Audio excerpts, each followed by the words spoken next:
Hi friends, welcome to my channel MS Kuchchu creations. Friends, ನಾನು ಇವತ್ತೊಂದು ಸಿಂಪಲಾಗಿ ಒಂದೇ ಸ್ಟೆಪ್ಪಲ್ಲಿ ಮುಗಿಯುವಂಥ ಡಿಸೈನ್ ತೋರಿಸ್ತಿದ್ದೀನಿ.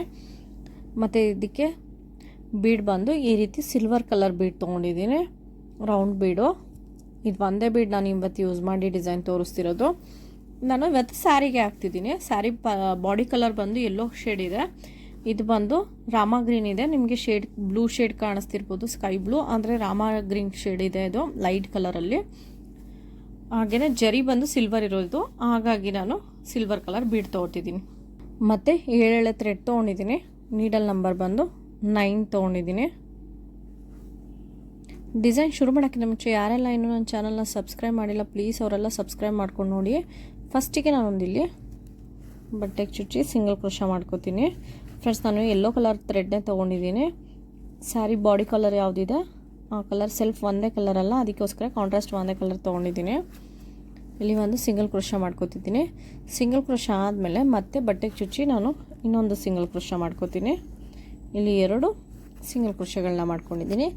2 ಸಿಂಗಲ್ ಕ್ರೋಶಾ ಆದಮೇಲೆ ಈ ಬೀಡ್ ಇದೆಯಲ್ಲ, ಈ ಬೀಡನ್ನ ಥ್ರೆಡ್ಗೆ ತೋರಿಸ್ಕೊತಿದ್ದೀನಿ. ಥ್ರೆಡ್ಗೆ ತೋರಿಸಿ ನಾನಿಲ್ಲಿ ಬೀಡ್ ಲಾಕ್ ಮಾಡ್ಕೋತಿದ್ದೀನಿ. ಬೀಡ್ ಲಾಕ್ ಆದಮೇಲೆ ಎಲ್ಲಿಗೆ ಬರುತ್ತೆ ಎಲ್ಲಿಗೆ ನೋಡಿ ಒಂದು ಸಿಂಗಲ್ ಕ್ರೋಶಾ ಮಾಡ್ಕೋತಿದ್ದೀನಿ. ಈ ರೀತಿ ಒಂದು ಸಿಂಗಲ್ ಕ್ರೋಶಾ. ಈ ರೀತಿ ಸಿಂಗಲ್ ಕ್ರೋಶಾ ಆದಮೇಲೆ ನಾನಿಲ್ಲಿ ಬಟ್ಟೆನ ಟರ್ನ್ ಮಾಡ್ಕೋತಿದ್ದೀನಿ. ಬಟ್ಟೆ ಟರ್ನ್ ಮಾಡಿಕೊಂಡು ನಾನಿಲ್ಲಿ ಚೈನ್ಗಳನ್ನ ಹಾಕೋತಿದ್ದೀನಿ. ನಾನಿಲ್ಲಿ ಒಟ್ಟು 5 ಚೈನ್ ಹಾಕೋತೀನಿ. 3 4 5 ಚೈನ್ ಹಾಕ್ಕೊಂಡು ಇಲ್ಲಿ ಸಿಂಗಲ್ ಕ್ರೋಶಾ ಮಾಡಿದ್ವಲ್ಲ, ಇಲ್ಲಿ ಹೋಗಿ ಒಂದು ಸಿಂಗಲ್ ಕ್ರೋಶಾ ಮಾಡ್ಕೋತೀನಿ. ನೋಡಿ, ಈ ರೀತಿ ಒಂದು ಸಿಂಗಲ್ ಕ್ರೋಶಾ ಮಾಡ್ಕೋತೀನಿ. ಸಿಂಗಲ್ ಕ್ರೋಶಾ ಆದಮೇಲೆ ನಾನು ಮತ್ತೆ ಬಟ್ಟೆನ ಟರ್ನ್ ಮಾಡ್ಕೋತಿದ್ದೀನಿ. ಬಟ್ಟೆ ಟರ್ನ್ ಮಾಡಿಕೊಂಡು ನಾನು 2 ಚೈನ್ಗಳನ್ನ ಹಾಕೋತಿದ್ದೀನಿ. 2 ಚೈನ್ ಆದಮೇಲೆ ಸೂಜಿ ಮೇಲೆ ಒಂದು ಸರಿ ಥ್ರೆಡ್ ತೊಗೊಂಡು ಈ 5 ಚೈನ್ ಗ್ಯಾಪ್ ಏನಿದೆ ಅಲ್ಲಿ ಹೋಗಿ ಥ್ರೆಡ್ ತರಬೇಕಾಗುತ್ತೆ. ಥ್ರೆಡ್ ತಂದರೆ 3 ಆಗುತ್ತೆ. 3ರಲ್ಲಿ 2ರಲ್ಲಿ ಒಂದು ಸರಿ, 2ರಲ್ಲಿ ಒಂದು ಸರಿ ಇಲ್ಲಿ ಒಂದು ಡಬಲ್ ಕ್ರೋಶಾ ಹಾಕ್ಕೊಂಡಿದ್ದೀನಿ. ಮತ್ತು ಸೂಜಿ ಮೇಲೆ ಒಂದು ಸರಿ ಥ್ರೆಡ್ಡು ಸೇಮ್ ಈ 5 ಚೈನ್ ಗ್ಯಾಪಲ್ಲಿ ಹೋಗಿ ಥ್ರೆಡ್ ತರಬೇಕಾಗುತ್ತೆ. ಥ್ರೆಡ್ ತಂದರೆ 3 ಆಗುತ್ತೆ. 3ರಲ್ಲಿ 2ರಲ್ಲಿ ಒಂದು ಸರಿ, 2ರಲ್ಲಿ ಒಂದು ಸರಿ ಅದೇ ರೀತಿ ಡಬಲ್ ಕ್ರೋಶಾ ಮಾಡ್ಕೋಬೇಕಾಗತ್ತೆ. ಮತ್ತು ಇನ್ನೊಂದು ಡಬಲ್ ಕ್ರೋಶಾ. ಫ್ರೆಂಡ್ಸ್, ಇದ್ರೊಳಗಡೆ ನಾನು 9 ಡಬಲ್ ಕ್ರೋಶಾಗಳನ್ನ ಫಿಲ್ ಮಾಡ್ಕೋತೀನಿ. ಸೂಜಿ ಮೇಲೆ ಒಂದು ಸರಿ ಥ್ರೆಡ್ಡು ಮತ್ತು ಈ 5 ಚೈನ್ ಗ್ಯಾಪಲ್ಲಿ ಹೋಗಿ ಥ್ರೆಡ್ ತಂದರೆ 3 ಆಗುತ್ತೆ. 3ರಲ್ಲಿ 2ರಲ್ಲಿ ಒಂದು ಸರಿ, 2ರಲ್ಲಿ ಒಂದು ಸರಿ ಇಲ್ಲಿ ನಾನು 9 ಡಬಲ್ ಕ್ರೋಶಾಗಳನ್ನ ಫಿಲ್ ಮಾಡ್ಕೋತೀನಿ. ಫ್ರೆಂಡ್ಸ್, ಇಲ್ಲಿ 9 ಡಬಲ್ ಕ್ರೋಶಾ ಆಗಿದೆ. 9 ಡಬಲ್ ಕ್ರೋಶಾ ಆದಮೇಲೆ ಎಲ್ಲಿಗೆ ಬರುತ್ತೆ ಅಲ್ಲಿ ನೋಡಿ ಒಂದು ಸಿಂಗಲ್ ಕ್ರೋಶಾ ಮಾಡ್ಕೋತಿದ್ದೀನಿ. ನೋಡಿ, ಈ ರೀತಿ ಎಲ್ಲಿಗೆ ಬರುತ್ತೆ ಅಲ್ಲಿ ನೋಡಿ ಒಂದು ಸಿಂಗಲ್ ಕ್ರೋಶಾ. ಮತ್ತು ನೆಕ್ಸ್ಟು ಇಲ್ಲಿ ಒಂದು ಸಿಂಗಲ್ ಕ್ರೋಶಾ ಆದಮೇಲೆ ಮತ್ತು ಪಕ್ಕದಲ್ಲಿ ಇನ್ನೊಂದು ಸಿಂಗಲ್ ಕ್ರೋಶಾ. ಇಲ್ಲಿ ನಾನು 2 ಸಿಂಗಲ್ ಕ್ರೋಶಾಗಳನ್ನ ಹಾಕೋತಿದ್ದೀನಿ. 2 ಸಿಂಗಲ್ ಕ್ರೋಶಾ ಆದಮೇಲೆ ಒಂದು ಬೀಡು, ಆ ಬೀಡನ್ನ ಥ್ರೆಡ್ಗೆ ತುರಿಸಿ ಬೀಡ್ ಲಾಕ್ ಮಾಡ್ಕೋತಿದ್ದೀನಿ. ಬೀಡ್ ಲಾಕ್ ಆದಮೇಲೆ ಎಲ್ಲಿಗೆ ಬರುತ್ತೆ ಅಲ್ಲಿಗೆ ನೋಡಿ ಒಂದು ಸಿಂಗಲ್ ಕ್ರೋಶಾ ಮಾಡ್ಕೋತಿದ್ದೀನಿ. ನೋಡಿ, ಈ ರೀತಿ ಸಿಂಗಲ್ ಕ್ರೋಶಾ. ಈ ರೀತಿ ಸಿಂಗಲ್ ಕ್ರೋಶಾ ಆದಮೇಲೆ ನಾನಿಲ್ಲಿ 5 ಚೈನ್ ಹಾಕೋತಿದ್ದೀನಿ. 2 3 4 5 ಚೈನ್ ಹಾಕ್ಕೊಂಡು ಬಟ್ಟೆನ ಟರ್ನ್ ಮಾಡಿಕೊಂಡು, ಫ್ರೆಂಡ್ಸ್, ನೀವು ಬಟ್ಟೆ ಟರ್ನ್ ಮಾಡಿಕೊಂಡು ಆಮೇಲಾದರೂ 5 ಚೈನ್ ಹಾಕೋಬೋದು, ಅಥವಾ 5 ಚೈನ್ ಹಾಕ್ಕೊಂಡು ಆಮೇಲೆ ಬಟ್ಟೆನಾದರೂ ಟರ್ನ್ ಮಾಡ್ಕೋಬೋದು. ಅದರಿಂದ ಏನೂ ವ್ಯತ್ಯಾಸ ಆಗೋಲ್ಲ. ಇಲ್ಲಿ 5 ಚೈನ್ ಆದಮೇಲೆ ಇಲ್ಲಿ ಸಿಂಗಲ್ ಕ್ರೋಶಾ ಮಾಡಿದ್ವಲ್ಲ, ಅಲ್ಲಿ ಹೋಗಿ ಒಂದು ಸಿಂಗಲ್ ಕ್ರೋಶಾ ಮಾಡ್ಕೋತಿದ್ದೀನಿ. ಇಲ್ಲಿ ಒಂದು ಸಿಂಗಲ್ ಕ್ರೋಶಾ ಆದಮೇಲೆ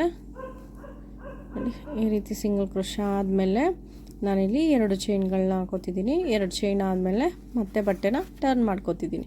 ಇಲ್ಲೂ ಕೂಡ ಬಟ್ಟೆನ ಟರ್ನ್ ಮಾಡೋಕ್ಕಿಂತ ಮುಂಚೆನಾದರೂ 2 ಚೈನ್ ಹಾಕ್ಬೋದು, ಇಲ್ಲ ಟರ್ನ್ ಮಾಡ್ಕೊಂಡು ಆದಮೇಲೆ ಆದರೂ 2 ಚೈನ್ ಹಾಕ್ಬೋದು. ಅದು ಕೂಡ ಏನೂ ವ್ಯತ್ಯಾಸ ಆಗೋಲ್ಲ. ನೆಕ್ಸ್ಟು ಸೂಜಿ ಮೇಲೆ ಒಂದು ಸರಿ ಥ್ರೆಡ್ ತೊಗೊಂಡು ಈ 5 ಚೈನ್ ಗ್ಯಾಪ್ ಏನಿದೆ ಅಲ್ಲಿ ಹೋಗಿ ನಾನೊಂದು ಡಬಲ್ ಕ್ರೋಶಾ ಮಾಡ್ಕೋತಿದ್ದೀನಿ.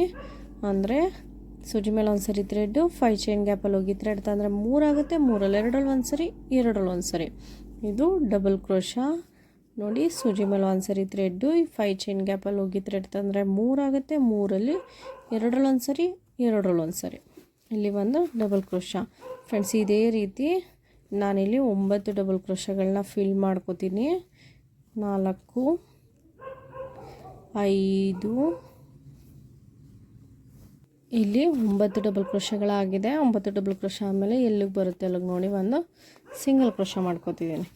ಈ ರೀತಿ ಒಂದು ಸಿಂಗಲ್ ಕ್ರೋಶ ಆದಮೇಲೆ ಪಕ್ಕದಲ್ಲೇ ಇನ್ನೊಂದು ಸಿಂಗಲ್ ಕ್ರೋಶ, 2 ಸಿಂಗಲ್ ಕ್ರೋಶ ಆದಮೇಲೆ ಸೇಮ್ ಮತ್ತು ಅದೇ ರೀತಿ ಒಂದು ಬೀಡನ್ನ ಥ್ರೆಡ್ಗೆ ತೋರಿಸಿ ಬೀಡ್ ಲಾಕ್ ಆದಮೇಲೆ ಇದು ಎಲ್ಲಿಗೆ ಬರುತ್ತೆ ಅಲ್ಲಿ ನೋಡಿ ಒಂದು ಸಿಂಗಲ್ ಕ್ರೋಶ ಆದಮೇಲೆ ಮತ್ತು 5 ಚೈನ್ ಆದಮೇಲೆ ಇಲ್ಲಿ ಸಿಂಗಲ್ ಕ್ರೋಶ ಮಾಡಿದ್ವಲ್ಲ, ಬಟ್ಟೆನ ಟರ್ನ್ ಮಾಡ್ಕೋಬೇಕು. ಟರ್ನ್ ಮಾಡಿಕೊಂಡು ಇಲ್ಲಿ ಸಿಂಗಲ್ ಕ್ರೋಶ ಮಾಡಿದ್ವಲ್ಲ ಅಲ್ಲಿ ಹೋಗಿ ಒಂದು ಸಿಂಗಲ್ ಕ್ರೋಶ ಮಾಡ್ಕೋಬೇಕು. ಇಲ್ಲಿ ಒಂದು ಸಿಂಗಲ್ ಕ್ರೋಶ ಆದಮೇಲೆ ಮತ್ತೆ 2 ಚೈನ್ ಆದಮೇಲೆ ಮತ್ತೆ ಬಟ್ಟೆನ ಟರ್ನ್ ಮಾಡಿಕೊಂಡು ಇದ್ರ ಒಳಗಡೆ ಮತ್ತೆ 9 ಡಬಲ್ ಕ್ರೋಶಗಳನ್ನ ಫಿಲ್ ಮಾಡ್ಕೋಬೇಕು. ಫ್ರೆಂಡ್ಸ್ 2 ಚೈನ್ ಹಾಕ್ತೀವಲ್ಲ ಅದು ಕೂಡ ಒಂದು ಡಬಲ್ ಕ್ರೋಶ ಅಂತ ಕನ್ಸಿಡರ್ ಆದರೆ ಅಲ್ಲಿಗೆ ಒಟ್ಟು 10 ಡಬಲ್ ಕ್ರೋಶಗಳು ಫಿಲ್ ಆದಾಗ ಆಗುತ್ತೆ. ಇದರೊಳಗಡೆ ಈ 5 ಚೈನ್ ಗ್ಯಾಪ್ ಏನಿದೆ ಅದರೊಳಗಡೆ 10 ಡಬಲ್ ಕ್ರೋಶಗಳು ಆದಾಗ ಆಗುತ್ತೆ. ಫ್ರೆಂಡ್ಸ್ ನಾನು ಇವತ್ತು ಹಾಕ್ತಿರೋದು ವಿತೌಟ್ ಕುಚ್ಚು, ನೀವು ವಿತ್ ಕುಚ್ಚು ಕೂಡ ಹಾಕ್ಕೋಬೋದು. ನೆಕ್ಸ್ಟ್ ಇದು ಎಲ್ಲಿಗೆ ಬರುತ್ತೆ ಅಲ್ಲಿಗೆ ನೋಡಿ ಅನ್ನೋದು ನಾವು ಸಿಂಗಲ್ ಕ್ರೋಶ ಮಾಡ್ಕೋತೀವಲ್ಲ ಅದರಿಂದ ಮುಂದೆ ಒಂದು 4 ಚೈನ್ ಹಾಕಿ ನಾವು ಅದನ್ನು ಕುಚ್ಚಿಗೆ ಜಾಗ ತೊಗೋಬೋದು. ಆಮೇಲೆ ಮತ್ತೆ ಇದೇ ರೀತಿ ಡಿಸೈನ್ನ ಕಂಟಿನ್ಯೂ ಮಾಡ್ಬೋದು. ಫ್ರೆಂಡ್ಸ್ ಇದರಲ್ಲಿ ನೀವು ಒಂದು 3 ಡಿಸೈನು ಅಥವಾ ಒಂದು 2 ಡಿಸೈನ್, ಒಂದು ಕುಚ್ಚು ಒಂದು ಡಿಸೈನ್ ಆ ರೀತಿಯೂ ಹಾಕ್ಬೋದು. ಮತ್ತು ನಾನು ಇಲ್ಲಿ ಕೌಂಟೇ ಮಾಡಲಿಲ್ಲ, 1 2 3 4 5 6 7 8 9 10 ಆಗ್ಬಿಟ್ಟಿದೆ. ಒಂದನ್ನು ತೆಕ್ಕೊಂಡಿದ್ದೀನಿ. ಎಲ್ಲಿಗೆ ಬರುತ್ತೆ ಎಲ್ಲ ನೋಡಿ ಒಂದು ಸಿಂಗಲ್ ಕ್ರೋಶ ಮಾಡ್ಕೋತಿದ್ದೀನಿ ನೋಡಿ ಈ ರೀತಿ. ಫ್ರೆಂಡ್ಸ್ ಇಲ್ಲಿ ಈ ರೀತಿ ಬರುತ್ತೆ ಡಿಸೈನ್ ಬಂದು ನೋಡಿ ಈ ರೀತಿ ಕೂರುತ್ತೆ.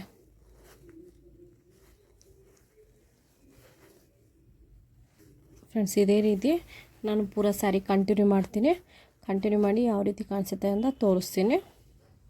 ಫ್ರೆಂಡ್ಸ್ ಇದು ಇವಾಗ ಮುಗ್ದಿದೆ, ಈ ರೀತಿ ಪೂರ ಕಂಪ್ಲೀಟ್ ಆಗಿದೆ ನೋಡಿ. ಇದು ಸ್ವಲ್ಪ ಬೆಂಡಾಗಿರೋದನ್ನ ಸ್ವಲ್ಪ ಎಳೆದು ಸರಿ ಮಾಡಿಕೊಂಡ್ರೆ ಸರಿಯಾಗುತ್ತೆ. ಈ ರೀತಿ ಬಂದಿದೆ ಪೂರ ಸ್ಯಾರಿ ಇದೇ ರೀತಿ ಬಂದಿದೆ. ಈಗ ಲಾಸ್ಟಿಗೆ ನಾನಿಲ್ಲಿ ಇದನ್ನು ಕಟ್ ಮಾಡಿ ಸ್ಟಿಕ್ ಮಾಡ್ಕೊತೀನಿ. ಇದು ಎಕ್ಸ್ಟ್ರಾ ಥ್ರೆಡ್ ಏನಿದೆ ಅದನ್ನು ಕುಚ್ಚಿದ್ರೆ ಕುಚ್ಚು ಮಧ್ಯದಲ್ಲಿ ಸೇರಿಸ್ಕೊಬಿಡ್ಬೋದು. ಇದರಲ್ಲಿ ವಿತೌಟ್ ಕುಚ್ಚಿರೋದ್ರಿಂದ ಹಿಂಗೆ ಮಧ್ಯದಲ್ಲಿ ಈ ರೀತಿ ಗಮ್ಮಕ್ಕೆ ಸ್ಟಿಕ್ ಮಾಡ್ಕೋಬೇಕಾಗುತ್ತೆ. ಸ್ವಲ್ಪ ಹೊತ್ತಲ್ಲಿ ಡ್ರೈ ಆಗುತ್ತೆ, ಅದು ಒಂದು 2 ಮಿನಿಟ್ಸ್ 3 ಮಿನಿಟ್ಸಲ್ಲಿ ಡ್ರೈ ಆಗೋಗುತ್ತೆ. ಅದು ಫೈನಲ್ ಆಗಿ ಫಿನಿಶಿಂಗ್ ಈ ರೀತಿ ಇದೆ. ಫ್ರೆಂಡ್ಸ್ ನೀವು ಇದರಲ್ಲಿ ವಿತ್ ಕುಚ್ಚು ಕೂಡ ತೊಗೋಬೋದು. ಇದಾದಮೇಲೆ ಇಲ್ಲಿ 4 ಚೈನ್ ಹಾಕ್ಕೊಂಡು ಅದನ್ನು ಕುಚ್ಚು ಕಟ್ಟೋದಕ್ಕೋಸ್ಕರ ಸ್ಪೇಸ್ ತೊಗೊಂಡು ಇದರಿಂದ ಮುಂದಕ್ಕೆ ಬೀಡ್ಸ್ನ ಕಂಟಿನ್ಯೂ ಮಾಡ್ಕೋಬೋದು. ನೀವು ಒಂದು ಡಿಸೈನು ಒಂದು ಕುಚ್ಚು ಆ ರೀತಿನಾದರೂ ಕಂಟಿನ್ಯೂ ಮಾಡ್ಬೋದು. ಇಲ್ಲ ಅಂದರೆ 3 ಅಥವಾ 5 ಅಥವಾ 2 ಆ ರೀತಿನಾದರೂ ನೀವು ಡಿಸೈನ್ನ ತೊಗೊಂಡು ಕುಚ್ಚು ಮಧ್ಯದಲ್ಲಿ ಆ ರೀತಿ ಸೇರಿಸ್ಕೊಂಡು ಹೋಗ್ಬೋದು. ಫ್ರೆಂಡ್ಸ್ ಈ ಡಿಸೈನ್ನ ಒಂದ್ಸರಿ ಟ್ರೈ ಮಾಡಿ, ಸಿಂಪಲ್ ಡಿಸೈನು. ಈ ಡಿಸೈನ್ ನಿಮ್ಗೆ ಇಷ್ಟ ಆಗಿದ್ರೆ ಒಂದು ಲೈಕ್ ಮಾಡಿ ಮತ್ತು ಹೇಗಿದೆ ಅಂತ ಕಮೆಂಟ್ ಮಾಡಿ ತಿಳಿಸಿ. ಹಾಗೆ ಯಾರೆಲ್ಲ ಇನ್ನೊಂದು ಚಾನಲ್ನ ಸಬ್ಸ್ಕ್ರೈಬ್ ಮಾಡಿಲ್ಲ ಪ್ಲೀಸ್ ಅವರೆಲ್ಲ ಸಬ್ಸ್ಕ್ರೈಬ್ ಮಾಡ್ಕೊಂಡು ನೋಡಿ. Thank you for watching.